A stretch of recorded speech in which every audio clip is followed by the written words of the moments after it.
wa leo, kwa wewe unayeandika, andika kichwa cha somo: watu waliopakwa mafuta.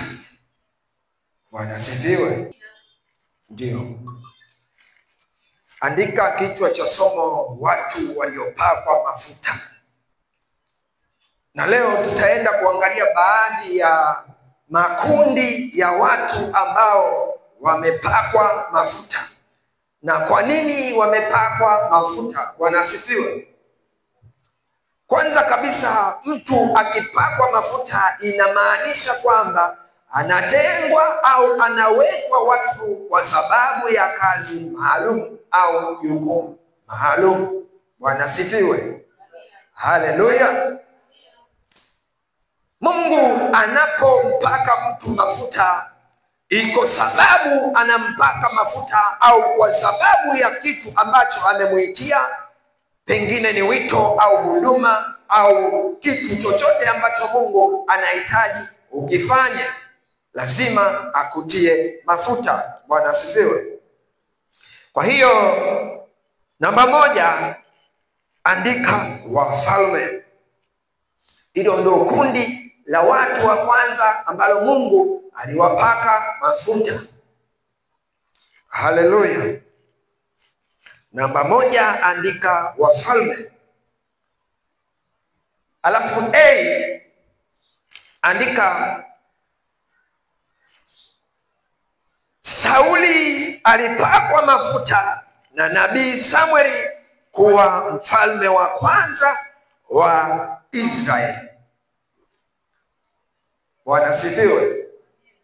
Sauli alipakwa mafuta na nabii Samueli ili awe mfalme wa kwanza wa taifa la Israeli. Bwana asifiwe. Tunaona kazi ambayo Mungu anampa Sauli inahitaji mafuta. Mungu alimtumia nabii Samueli ili kumpaka mafuta Sauli awe mfalme katika taifa la watu wa Mungu, ili awamiliki na kuamua na kuwaongoza watu wa Mungu. Lazima apakwe mafuta. Sauli asingeweza kusimama au kuwa mfalme wa taifa la Israeli kama asingalipakwa mafuta. Bwana asifiwe. Haleluya.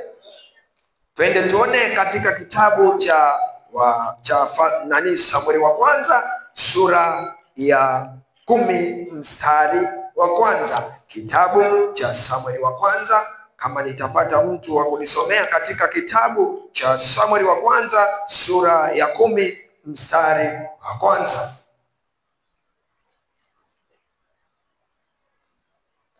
Samueli wa kwanza sura ya 10 mstari wa kwanza.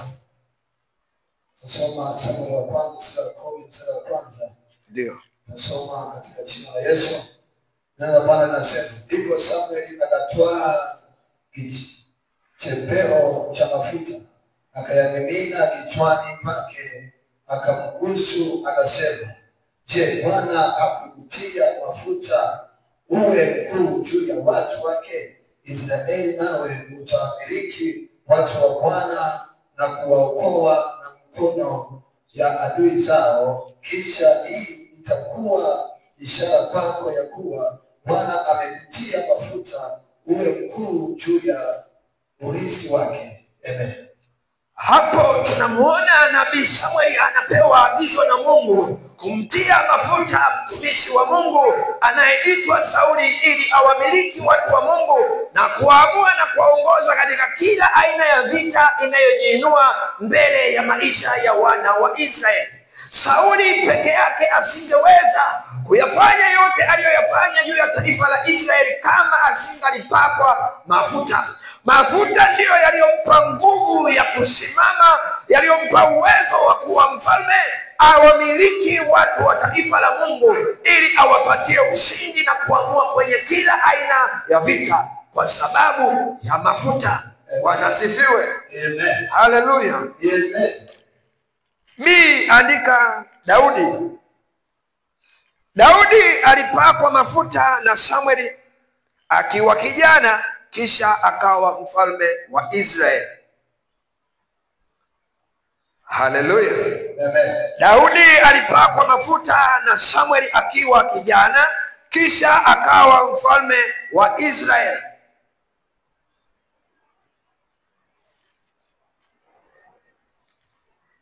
Haleluya. Hapa tunaona kwanza kabisa Mungu anatafuta mtu wa kumpaka mafuta ili akasimame kama mfalme ajaye katika taifa la Israeli. Ndipo tunamuona nabii Samueli anapewa tena agizo na Mungu kwenda katika nyumba ya Yese, yule mzee ambaye ni baba yake na Daudi. Alipofika katika ile nyumba akamwambia, Bwana amenituma, anataka kujitwalia mfalme katika uzao wako. Bwana asifiwe. Mzee Yese nabii Samueli akaomba watoto wote wa mzee Yese wapite pale ili aone mtoto ambaye Mungu amemchagua kwa sababu ya kupakwa mafuta. Bwana asifiwe. Basi watoto wa kwanza mpaka wa mwisho wakapita, lakini nabii Samueli akasema, hawa wote Bwana kuwachagua, je, watoto wako ndio hawa? Bwana asifiwe. Basi Daudi enzi hizo alikuwa kule porini akiwa anachunga kondoo. Sasa mzee akasema, yuko kijana mmoja mdogo ambaye anachunga kondoo. Akatoa agizo alete yule kijana. Daudi alipofika mbele ya macho ya nabii wa Bwana Samueli, Samueli akasema, huyu ndiye mtu ambaye Mungu amemchagua kumpaka mafuta ili awe mfalme katika taifa la Israeli. Haleluya. Tunaona baada ya nabii wa Bwana Samueli alipoitoa pembe ya mafuta kwa sababu ya kumpaka mafuta huyo kijana, roho ya Bwana ikamjilia kwa nguvu huyo Daudi. Sikiliza, maandiko yanasema roho ya Bwana ikamjilia kwa nguvu Daudi, na yeye alikuwa kijana mzuri, alikuwa kijana mwenye uso mwekundu. Alipotiwa mafuta, tunaiona kazi ya mafuta ambayo inatokana na nabii wa Bwana alivyompaka Daudi mafuta. Baada ya Daudi kupakwa mafuta sasa yakaanza kufanya kazi. Daudi akiwa porini akichunga kondoo na mbuzi, kondoo na lile kundi lote la baba yake, Daudi akakutana na simba. Tunaona kazi ya kwanza kabisa ya mafuta inaleta nguvu dhidi ya adui. Sikiliza nikueleze, Daudi akaua simba na dubu kwa sababu ya mafuta aliyopakwa, kwa sababu maandiko yanasema toka wakati ule alipotiwa mafuta, roho ya Bwana ikamjilia kwa nguvu. Bwana asifiwe. Roho ya Bwana ikamjilia kwa nguvu Daudi kwa sababu ya mafuta. Daudi alipotiwa mafuta tu, tunaona anakutana na kipengele kingine kigumu. Anakutana na watu ambao sio taifa la Mungu, wanakuja kulitukana jeshi la Mungu wa Israeli.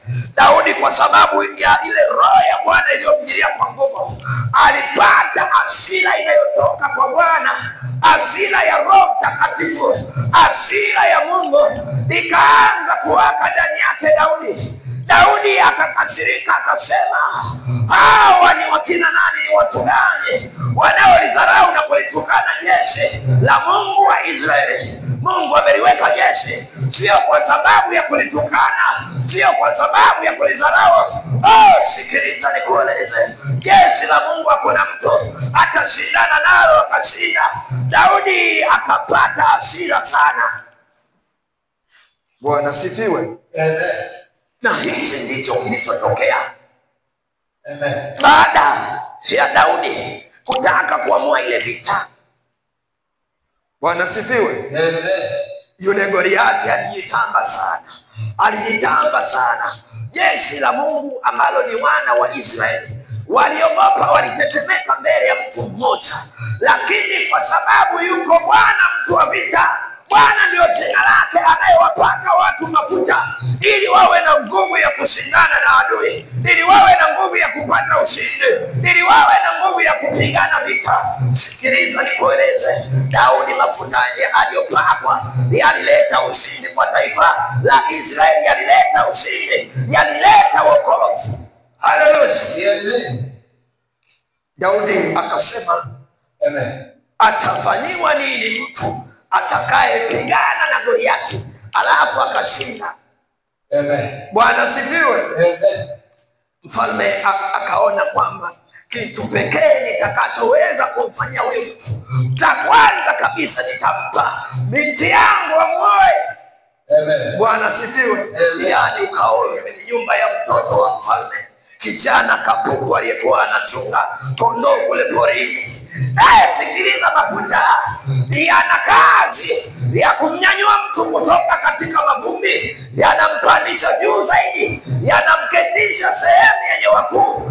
Kawaida ya mafuta kazi yake yanakufikisha maeneo ambayo watu bado hawajawahi kufika, wala haufiki kwa pesa za wanadamu, wala haufiki kwa nguvu za wanadamu, haufiki kwa sababu ya elimu, unafika kwa sababu ya mafuta.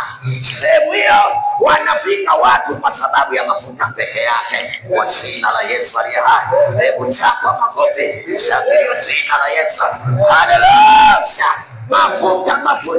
Mafuta yalisababisha Daudi aoe mtoto wa mfalme. Mafuta yalisababisha Daudi ajulikane. Mafuta yanaleta kibali. Mafuta yalileta njia pasipo na njia kwenye maisha ya Daudi. Mafuta yalimtoa Daudi kule porini alipokuwa akichunga kondoo. La sikatabo, Daudi akasema, Bwana ndiye mchungaji wangu, sitapungukiwa na kitu.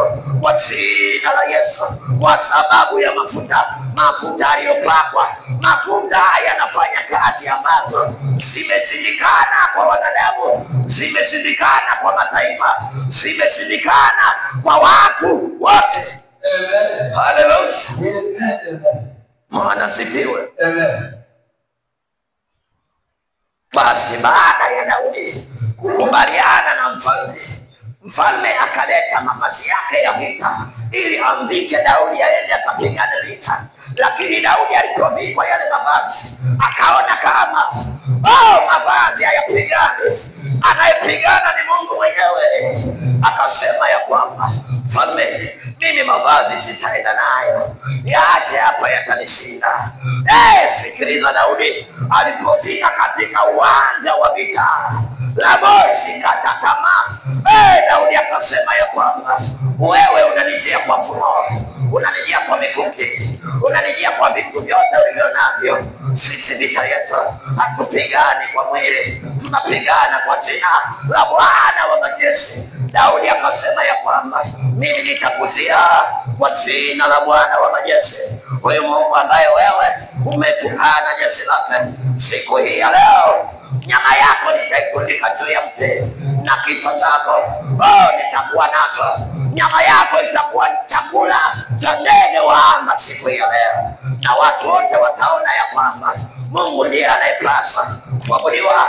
Tena watajua ya kwamba Bwana ni mtu wa vita, Bwana ndio jina lake, kwa jina la Yesu aliye hai. Haleluya. Ndio baada ya Daudi kupakwa mafuta, Daudi akaingia katika uwanja wa vita akiwa na mawe 5 katika pochi yake, lakini jiwe moja lilimtosha Goliathi aliyekuwa analitukana jeshi la Bwana. Lao sikatabo, Daudi alimwendea Goliathi kwa sababu ya mafuta aliyopakwa, tena alimwendea kwa jina la Bwana wa majeshi. Daudi alipofika katika uwanja wa vita, mafuta yalichukua nafasi, mafuta yalipigana, mafuta yakaleta ushindi, mafuta yanaonyesha kazi, mafuta yakaleta matokeo ya ushindi katika taifa la wana wa Israeli. Haleluya. Amen. Ndio mafuta yalisababisha Daudi apate ushindi. Mafuta yalisababisha Daudi ajulikane. Sikiliza nikueleze siku ya leo, kitu tunachohitaji kwenye maisha ili tuweze kujulikana, ili tuweze kupata kibali, ili tuweze kutoboa, tunahitaji mafuta. tunahitaji mafuta, tunahitaji mafuta. Sikiliza nikueleze, kwa sababu ya wokovu tunahitaji mafuta. Maandiko yanasema enendeni kwa Roho, mtasitimiza kamwe tamaa za mwili. Kuenenda kwa Roho inahitaji mafuta. Wokovu tulionao inahitaji mafuta. Maisha tulionayo yanahitaji mafuta. Mafuta kwa jina la Yesu. Tunahitaji mafuta asubuhi ya leo, kama kanisa, kama Wakristo, kama wasafiri na wapitaji katika hii dunia. Tunahitaji mafuta kwa jina la Yesu. Sikiliza nikueleze, asubuhi ya leo yule Mungu aliyemtuma nabii wake Samueli kumtia mafuta Daudi akiwa kijana, asubuhi ya leo ataenda kutupaka mafuta. Sikadabota naiona pembe iliyojaa mafuta asubuhi ya leo iko tayari kumiminika juu ya mtu mmoja. Naiona Roho ya Bwana inayomjilia mtu mmoja kwa nguvu asubuhi ya leo, kwa sababu ya wokovu, kwa sababu ya maisha yako, kwa sababu ya mafanikio. Tunahitaji mafuta. Maisha ya wokovu yanahitaji mafuta ili tuweze kumshinda Shetani. Tunahitaji mafuta, mafuta kwa jina la Yesu. Mafuta labosikatamayata lasikatabo, mafuta ya Roho kwa jina la Yesu aliye hai. Sikiliza nikueleze, Roho Mtakatifu inamaanisha kwamba wafalme wote walijazwa kwanza Roho Mtakatifu ili waweze kufanya kazi ya ufalme. Hakuna mfalme aliyetawala pasipo kupakwa mafuta kwa jina la Yesu aliye hai. Saka makofi. Sikatabo likanamayasata. Asubuhi ya leo tunahitaji mafuta, mafuta kwa jina la Yesu aliye hai. Mafuta, mafuta, mafuta ya Roho Mtakatifu kwa jina la Yesu. Haleluya. Bwana asifiwe.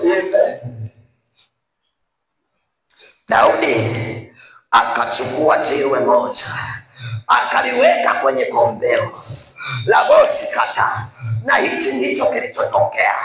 Akazungusha lile jiwe huku akimwambia Goliathi, wewe Bwana atakutandika, na siku ya leo Bwana atakuwa kupitia mikono yangu kwa jina la Yesu. Nyama yako leo itakuwa mzoga na chakula cha ndege wa angani, na kichwa chako nitakiweka katika mikono yangu siku ya leo. Na hichi ndicho kilichotokea. Kabla ya Goliathi kufanya chochote, Daudi alitupa jiwe moja likaanguka katika paji la uso wa Goliathi. Goliathi akadondoka chini. Sikataboda. Biblia inasema ya kwamba baada ya Goliathi kudondoka chini, Daudi akakimbia mbio, akafika kwa Goliathi, akachomoa upanga, akamkata kichwa chake. Sikata. Wafilisti walipoona ya kwamba Goliathi amedondoka chini, alafu kichwa chake kimekatwa, na kueleza walikimbia, hawakuweza kusimama tena, kwa sababu ni Mungu aliyekuwa anapigana kupitia kijana wake aliyempaka mafuta ili akawe mfalme kwa jina la Yesu aliye hai. Haleluya. Bwana asifiwe. Haleluya. Kwenye dunia tulio nayo sasa hivi, huhitaji kuhangaika wala kusumbuka sana ili uweze kufanikiwa, ili uweze kutoboa, ili upate kibali, ili ujulikane. Ni kitu pekee kitakachoweza kusababisha hayo yote kwenye maisha ni mafuta kwa jina la Yesu. Mafuta ya Roho, mafuta. Mwenzako na yaona mafuta toka juzi kabisa, toka wiki iliyopita, na yaona mafuta. Naiona pembe iliyojaa mafuta, tena iko tayari kwa sababu ya mtu mmoja, na Roho wa Bwana yuko tayari kumjilia mtu mmoja mahali hapa kwa nguvu zote kwa jina la Yesu aliye hai. Wokovu tulionao unahitaji mafuta. Maisha tulionayo yanahitaji mafuta ili tuweze kufanikiwa. Tunahitaji mafuta. Nataka nikueleze, mtu aliyepakwa mafuta ni tofauti sana na watu ambao hawajapakwa mafuta. Mtu aliyepakwa mafuta ni tofauti na mtu ambaye hajapakwa mafuta. Mafuta yanaleta kibali kwenye maisha yako. Mafuta yanaleta upenyo. Mafuta yanafanya ujulikane. Mafuta yanakufikisha eneo ambalo hakuna mwanadamu atakufikisha, au hakuna mtu atafika mpaka mafuta uwe nayo kwa jina la Yesu aliye hai. Haleluya. Mafuta, mafuta, mafuta, mafuta kwa jina la Yesu aliye hai. Haleluya. Tunahitaji mafuta kama kanisa. Tunahitaji mafuta. Katika kitabu cha Samueli wa kwanza sura ya 16 mstari wa 13. Samueli wa kwanza, kitabu cha Samueli wa kwanza sura ya 16 mstari wa 3. Na mwisho wa somo hili, kila mmoja mahali hapa siku ya leo atatiwa mafuta, atakuwa mshindi kwenye kila aina ya vita inayojiinua na kujitokeza kwenye safari ya maisha yako, au kiroho au kimwili, katika jina la Yesu. Mafuta hayazuiliwi na chochote. Mafuta hayawekewi mipaka. Mafuta hayatagui. Mafuta yanaingia sehemu yoyote kwa jina la Yesu. Hata ukiwa na mzee, hata ukiwa mzee kama mimi Matumaini pale, na kueleza utaongea neno moja tu, hautaongea maneno 7, hautaongea maneno 10, hautaongea maneno 3. Mtu aliyepakwa mafuta neno lake ni moja tu, kwa jina la Yesu aliye hai. Haleluya. Samueli wa kwanza, Samueli wa kwanza 16 mstari wa 13. Soma kwa jina la Yesu. Ndio. Neno la Bwana linasema, ndipo Samueli akatwaa pembe yenye mafuta akamtia mafuta. Tangu siku ile basi Samueli akaondoka kwenda zake Rama. Amen. Asubuhi ya leo nataka nikueleze, kama umeokoka lazima upakwe mafuta kwa jina la Yesu. Safari ya maisha ya wokovu inahitaji mafuta. Bila mafuta Roho Mtakatifu hakutambui. Mafuta ndio Roho Mtakatifu mwenyewe. Kama kanisa tunahitaji mafuta. Kumbe kwenye maisha tunachohitaji sio mali za dunia hii. Tunachohitaji sio pesa za dunia hii. Sikiliza nikueleze, mafuta yataleta hela. Mafuta yataleta mali na mafanikio. Mafuta yanaleta kibali na kujulikana sana kwa jina la Yesu. Kwa sababu ya mafuta. Nikueleze, Daudi alijulikana sana. Hapo mwanzo kabla ya mafuta hakujulikana wala hakuhesabiwa. Tena alikuwa porini akichunga kondoo. Lakini baada ya kupakwa mafuta, Roho ya Bwana ikamjilia kwa nguvu. Roho ya Bwana ikamjilia kwa nguvu. Asubuhi ya leo maandiko yanasema, mtu asipokuwa na Roho wa Kristo, huyo sio wake. Kupakwa mafuta ndio kuwa na Roho wa Kristo. Wafalme wote walitiwa mafuta. Kwa hiyo inamaanisha Wakristo walokole, watu tuliokata shauri, tumekiri kwa kinywa na kwa mioyo tumeamini kwamba Yesu ni Bwana na Mwokozi. Alimfufua Lazaro akiwa ameoza siku 4 kaburini. Sikiliza nikueleze, tunahitaji mafuta. Mafuta, safari ya mbinguni inahitaji mafuta. Nataka nikueleze, kanisa lisilokuwa na mafuta linasukumwa kama vile gari ambavyo likiisha mafuta watu wanaisukuma, watu wanaikokota. Nataka nikueleze, kanisa lisipokuwa na mafuta, hata huduma za uimbaji zitakuwa zinasukuma, zitakuwa zinalenga. Ili tuweze kuwa na bidii, tunahitaji mafuta. Mafuta kwa jina la Yesu. Sikatana masiaka. Tunahitaji mafuta. Tusiwe gari bovu. Gari bovu lilokosa mafuta linasukumwa na watu. Kumbe sisi tunahitaji mafuta kama kanisa, ili tusiwe watu wa kusukumwa na kueleza ukweli. Kama hatujapakwa mafuta, tutakuwa watu wa kusukumwa tu. Lakini angalia watu waliopakwa mafuta hawasukumwi. Sikiliza nikueleze, ukisikia wanaimba kama ni tenzi, umeti wa kwanza hata wajafika kwenye kubagizwa, Roho wa Baba ameshuka. Watu waliopakwa mafuta wanamshusha Roho. Daudi alipopakwa mafuta tu, Roho wa Bwana akashuka kwa nguvu, akamjilia kwa nguvu. Nataka nikueleze, saa nyingine tunahitaji mafuta peke yake. Mafuta tu, mafuta. Mafuta yatamaliza mambo yote. Mafuta yatamaliza kila kitu. Mafuta yanatuingiza katika uwepo wa Bwana. Mafuta yanatupatanisha na Baba. Mafuta yanatufanya tuwasiliane na Mungu. Mafuta kwa jina la Yesu aliye hai. Mafuta asubuhi ya leo tunaenda kupakwa mafuta kwa jina la Yesu aliye hai. Haleluya. Halo.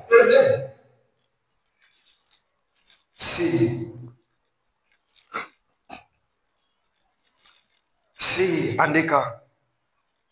Solomoni alipakwa mafuta kuwa mfalme baada ya baba yake Daudi. Bwana sifiwe.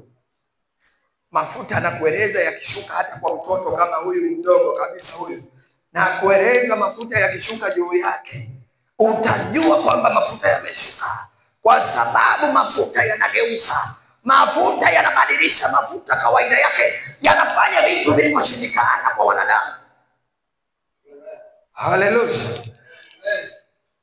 Bwana sifiwe.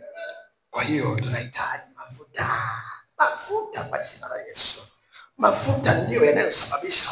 Sikiliza nikueleze, kama asubuhi ya leo Mungu atatupaka mafuta, kitu chochote unachokifanya, na napenda kulisema hili neno, wale wenye biashara ili wote wapate kwa jina la Yesu aliye hai. Hiyo ndio kawaida ya mafuta, ili watu waje wakuulize, waseme mganga wako ni nani? Uchawi unachukua wapi? Waambie mimi mganga wangu ni mganga wa waganga wa dunia yote. Yesu simba wa kabila la Yuda, yeye aliye na mafuta, anayewapaka watu mafuta, amenitia mafuta. Mafuta yanatembea kwenye maisha yangu, katika roho na katika mwili. Mafuta yanafanya kazi kwa jina la Yesu. Haleluya. Hujawahi kuona mtu hajasoma, hana elimu yoyote, lakini amefanikiwa? Ana hela kuliko wewe ambaye uko na PhD, uko na masters, si uko na degrees, si uko professor. Bwana sifiwe. Kawaida ya mafuta, kawaida ya mafuta, kawaida ya mafuta. Mafuta hayaangalii matajiri. Kwa mfano, ukipakwa mafuta leo, tajiri ataleta mwenyewe hizo hela, ataleta mwenyewe kwa jina la Yesu. Kwa sababu ya mafuta. Sikiliza nikueleze, kwenye hii dunia kuna watu wana hela mpaka hawajui wasifanyie nini. Kuna watu wana hela. Isaya anasema teka, nyang'anya haraka upesi kwa jina la Yesu aliye hai. Sikiliza nikueleze, haiwezekani tumekiri, tumekata shauri, tumemwamini Yesu tupate shida ya hela marufuku kwa jina la Yesu aliye hai. Asubuhi ya leo mafuta, tukipakwa mafuta, yataleta upako, yataleta upako kwa jina la Yesu aliye hai. Baada ya Daudi kupakwa mafuta, mfalme alisema mwenyewe, mimi nitampa binti yangu mtu atakayeshinda kwa Goliathi. Bwana sifiwe. Haleluya.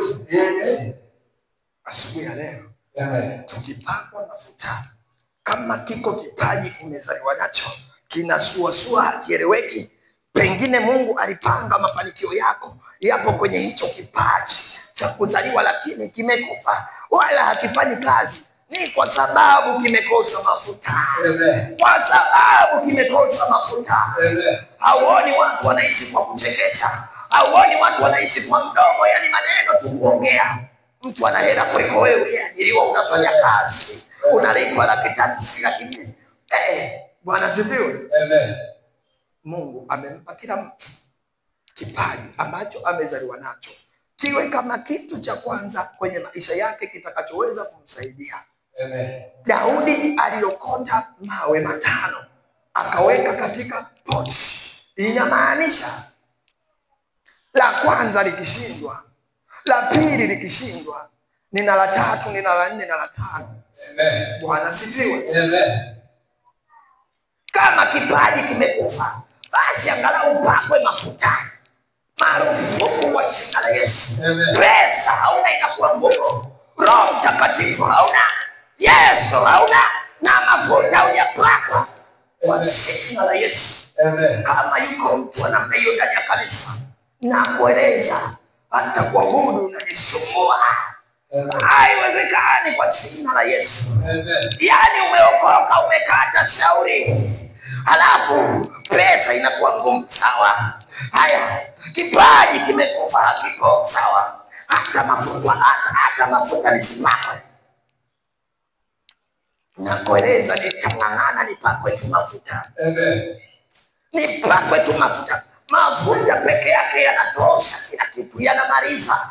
Mafuta yanamaliza, yalimaliza kila kitu kwa Daudi. Mafuta yalimaliza kila kitu kwa Sauli, yalimaliza. Sikiliza nikueleze, nabii wa Bwana alipopakwa mafuta. Sikiliza nikueleze, Elia alipotiwa mafuta.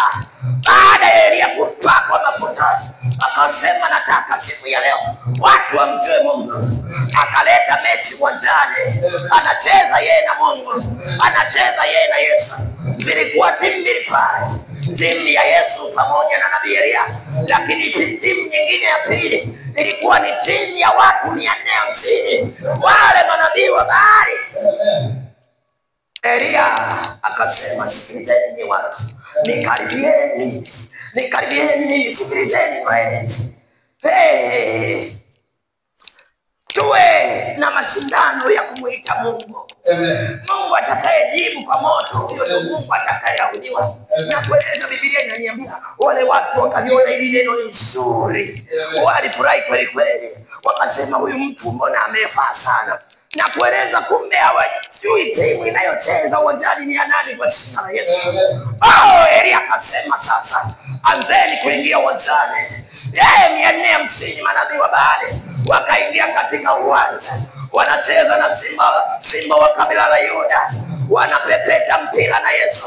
Yesu anawapeleka mbele, anawarudisha nyuma, anawapiga kona, anawapiga chenga. Nataka nikueleze hichi ndicho kilichotokea. Elia akasema ya kwamba masaa yanakwenda yanaisha, sasa wacha niingie katika zamu yangu.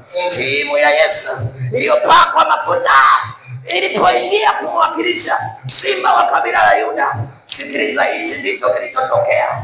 Elia anasema ya kwamba sasa nikaribie mimi, nataka niwaonyeshe Mungu anayejibu kwa moto. Lo, sikatabo, yeye toka zamani anajibu kwa moto. Sikiliza, wale watu walisogea pale. Elia akasema hebu chimbeni mfereji. Halafu akachimba mfereji, akachukua mawe 12, akaweka kuni juu yake, akachukua ng'ombe akaweka juu yake, akachukua maji akamwaga. Kawaida moto unazimika ukimwaga maji. Lakini Elia alikuwa anaonyesha ishara ya kwamba kuwe na maji, moto utakuja kulapa. Haleluya. Kuwe na maji, moto utakuja kulapa. Zikamwaga pipa 4. Bwana sifiwe. Elia alipoingia katika zamu yake akasema neno moja tu, kwa sababu ya kupakwa mafuta. Biblia inanieleza wale manabii wa Baali walikesha mchana kutwa, wanajikata, damu zinatoka, lebo sikata. Akaingia timu ya Yesu, nabii wa Bwana Elia aliyepakwa mafuta. Neno lake lilikuwa ni moja tu kwa jina la Yesu. Akasema Mungu wa mbinguni, na ijulikane leo ya kuwa mimi mtumishi wako na ninayafanya yote haya kwa sababu ya wewe. Elia akasema na ijulikane leo ya kuwa yuko Mungu katika Israeli. Na kueleza moto ukashuka ndani ya dakika hii moja. Moto ukashuka. Moto uliposhuka ukateketeza kila kitu. Watu wote wakasema Bwana ndiye Mungu, Bwana ndiye Mungu.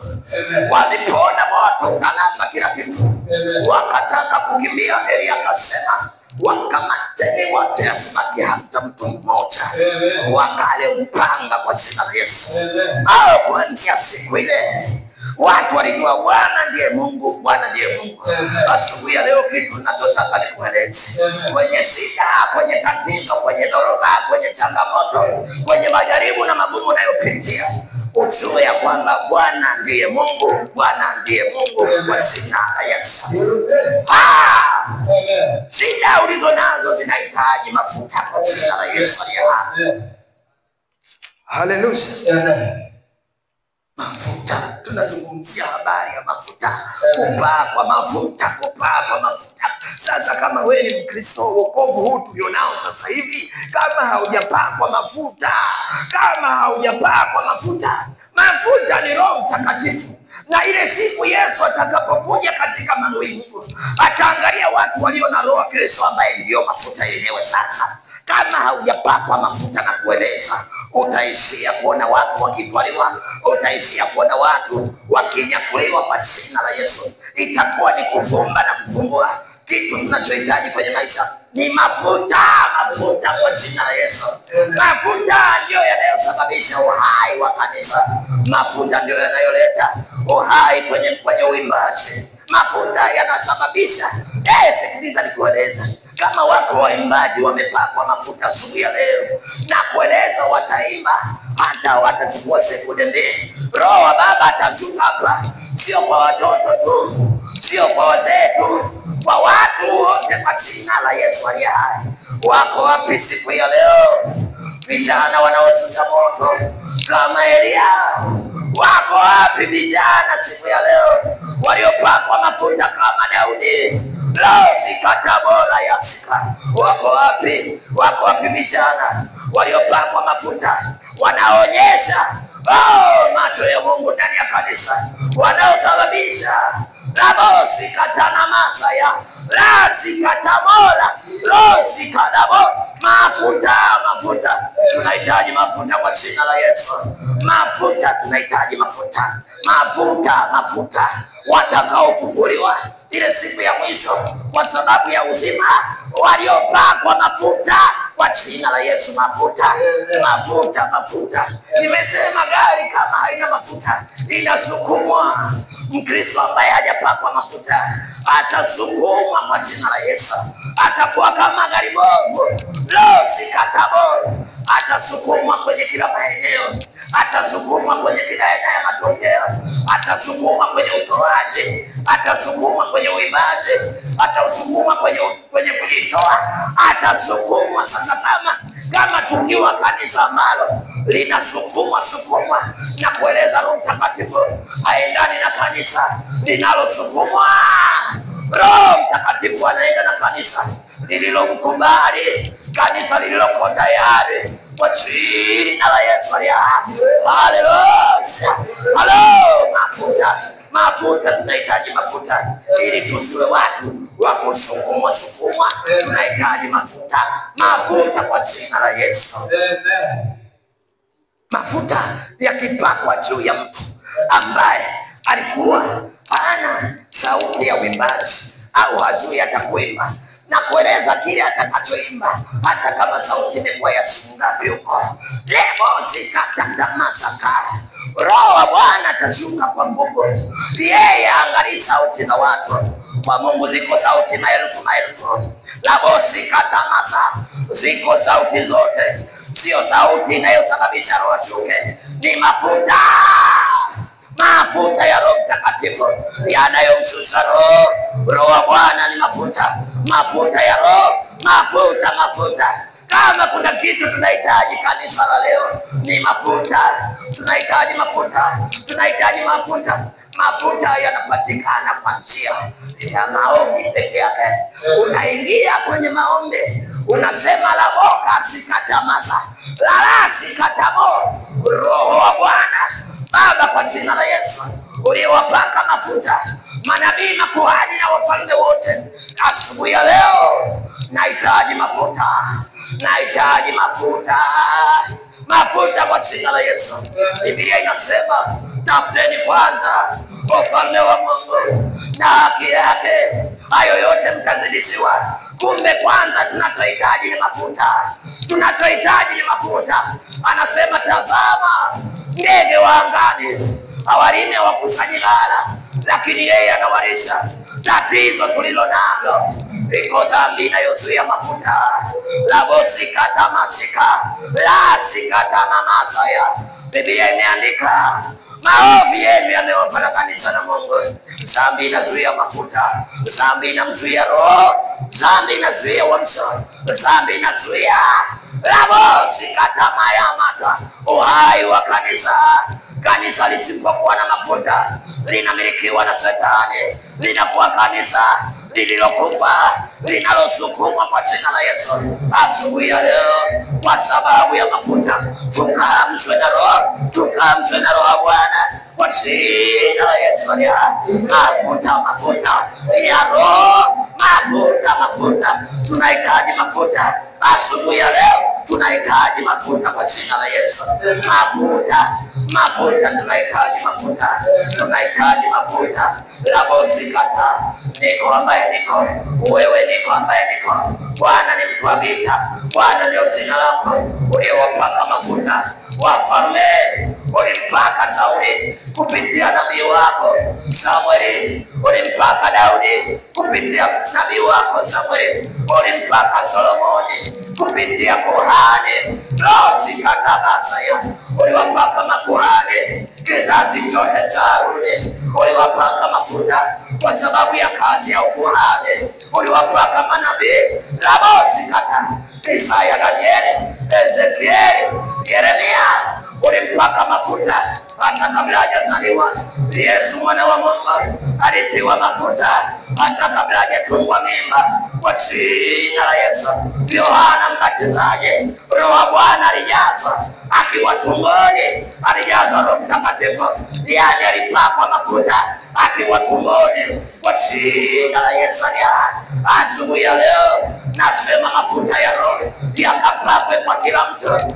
Asubuhi ya leo mafuta tunachohitaji ni mafuta kwa jina la Yesu aliye hai, kwa jina la Yesu. Sikata mola labasikata Baba, mafuta. Nataka nikueleze asubuhi ya leo, kama kwa haya haijapakwa mafuta, itasukumwa. Kama vijana hatujapakwa mafuta, tutasukumwa kwa jina la Yesu aliye hai. Tutasukumwa kama gari bovu kwa jina la Yesu. Kataa kuwa gari bovu kwa jina la Yesu, kuwa gari lililopakwa mafuta, lililojaa mafuta kwa jina la Yesu aliye hai. Haleluya. Halo. Amen. Bwana sifiwe. Amen.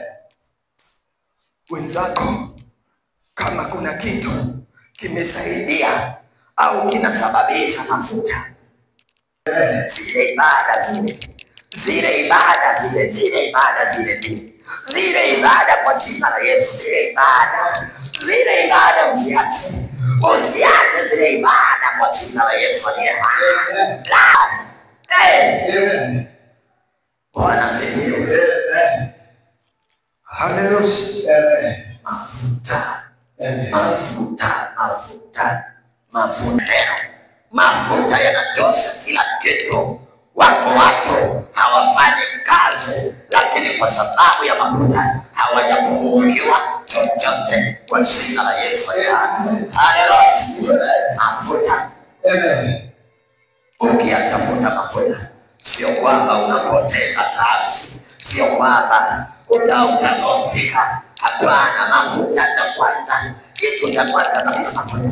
Mafuta ndio yanayoleta kibali, mafuta ndio yanayofanya ujulikane, mafuta ndio yanayokufanya uangaze kwa jina la Yesu.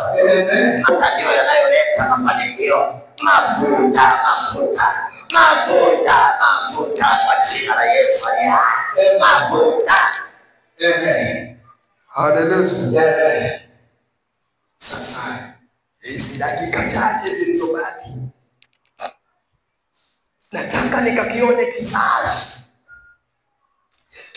kinachohitaji kupakwa mafuta. Amen. Nataka nikaone mtu mmoja anayepakwa mafuta. Amen. Anayepakwa mafuta kwa jina la Yesu aliye hai. Nataka nikueleze asubuhi ya leo, mafuta yako tayari. yako tayari kumiminwa juu ya mtu mmoja, na Roho wa Bwana yuko tayari kumjilia mtu mmoja kwa nguvu asubuhi ya leo. Amen. Haleluya. Tunachohitaji mafuta. Amen. Siku ya leo tumejifunza kwa habari ya mafuta.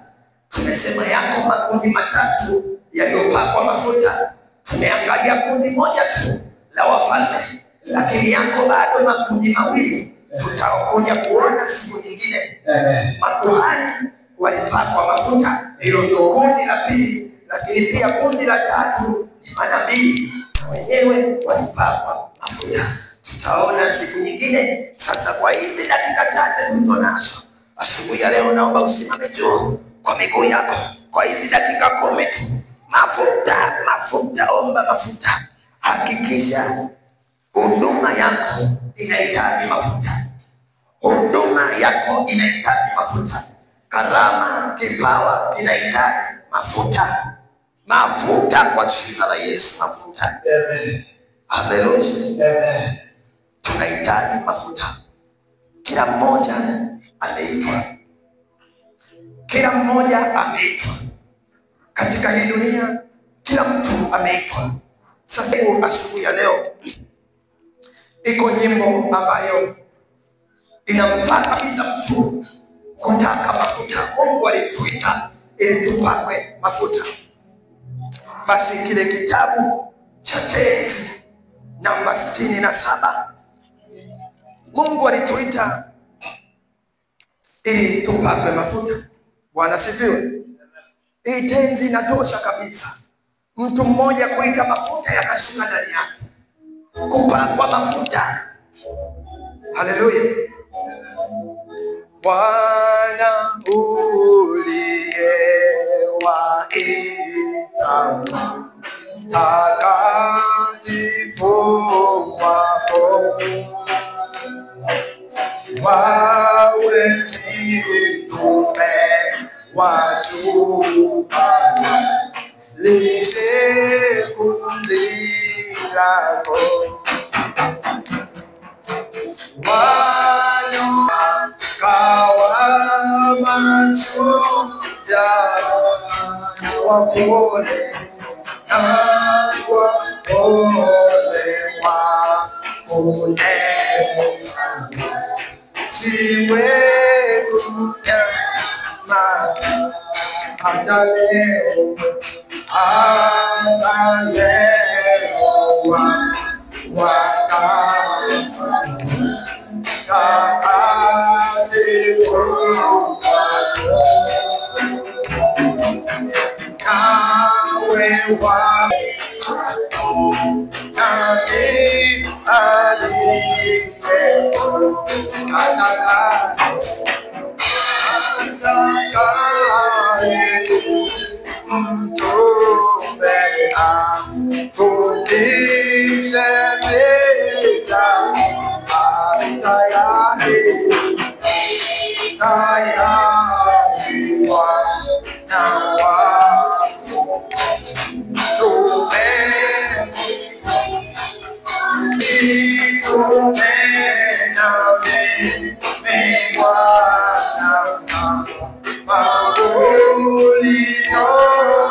Well,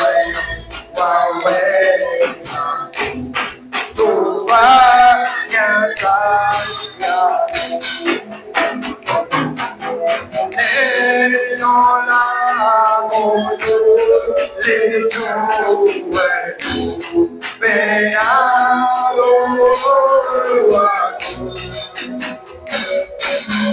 ayana kuwa ya kuteka ya maneno yako. Asubuhi ya leo nataka uende mbele za Mungu. Nataka enda mbele za Mungu. Ukaite mafuta. Mafuta ndio kitu kitakachosababisha ushindi juu ya maisha yako, ushindi juu ya tatizo, ushindi juu ya dhoruba unayopitia. Mafuta yanasababisha kibali cha Mungu kwenye maisha. Labosi katamasa. Nataka nikueleze, mtoto wako kwenye elimu yake anahitaji mafuta. Hebu ita mafuta, ita mafuta, ita mafuta kwa jina la Yesu Mtakatifu. Niko ambaye niko. Labosi kata. Bwana nilitoa vita. Bwana ndio jina lako. Wewe uliowapaka mafuta wafalme wa Israeli, ulipaka mafuta Sauli kupitia nabii wako Samueli. Ulipaka Daudi kijana mdogo mafuta kupitia nabii wako Samueli. Roho wako Mtakatifu akamjilia kwa nguvu. Labosi kata maya saka. Roho Mtakatifu Baba, kwa jina la Yesu ni hai. Mafuta, mafuta ya Roho, mafuta. Baba, ukatupange mafuta kwa sababu ya ule wito uliotuitia. Tunahitaji mafuta, tunahitaji mafuta, tunahitaji mafuta, tunahitaji mafuta. Baba, katika jina la Yesu, asubuhi ya leo, yuko mtu mmoja anapakwa mafuta hapa. Yuko mtu mmoja, namwona mtu mmoja anapakwa mafuta. Labosi kata maya, la sikata. Naiona roho ya Bwana inamjilia mtu mmoja kwa nguvu zote. Roho ya Bwana anamjilia mtu mmoja. Labosi kata. Naiona pete, naiona pete, naiona pete. Pete iliyojaa mafuta, pete iliyojaa mafuta, pete iliyojaa mafuta, pete iliyojaa mafuta, pete iliyojaa mafuta, pete iliyojaa mafuta. Mafuta ya mafuta, mafuta, mafuta, mafuta, mafuta, mafuta ya Roho, mafuta ya Roho, mafuta ya Roho, mafuta, mafuta. Yuko mtu mmoja asubuhi ya mafuta. Yuko baba mmoja, yuko mama mmoja, yuko kijana mmoja asubuhi ya leo anapakwa mafuta, mafuta ya Roho kwa jina la Yesu. Yuko mtu mmoja asubuhi ya leo anapakwa mafuta, mafuta ya Roho, mafuta, mafuta, mafuta kwa jina la Yesu aliye hai. Mafuta, mafuta, mafuta, mafuta. Tunahitaji mafuta kwa wazee wote, kwa vijana wote, kwa watoto wote. Tunahitaji mafuta, mafuta ya Roho, mafuta ya Roho, mafuta ya Roho, mafuta ya Roho, mafuta, mafuta kwa jina la Yesu, kwa jina la Yesu. Mafuta, mafuta ya Roho kwa jina la Yesu. Yuko mtu mmoja, yuko mtu mmoja anapakwa mafuta asubuhi ya leo. Yuko mtu mmoja anapakwa mafuta, yuko mtu mmoja anapakwa mafuta, yuko mtu mmoja anapakwa mafuta. Labosi kata, labosi kata. Kwenye uchumi wako unahitaji mafuta, mafuta, mafuta, mafuta, mafuta. Kwenye biashara yako unahitaji mafuta, kwenye biashara yako unahitaji mafuta. Inamuona kaka mmoja anapakwa mafuta, kaka mmoja anapakwa mafuta. Yuko kaka mmoja, yuko kaka mmoja anapakwa mafuta, yuko mtu mmoja anapakwa mafuta kwa jina la Yesu, kwa jina la Yesu, kwa jina la Yesu. Labosi kata kata, la kasi ya tana mosika.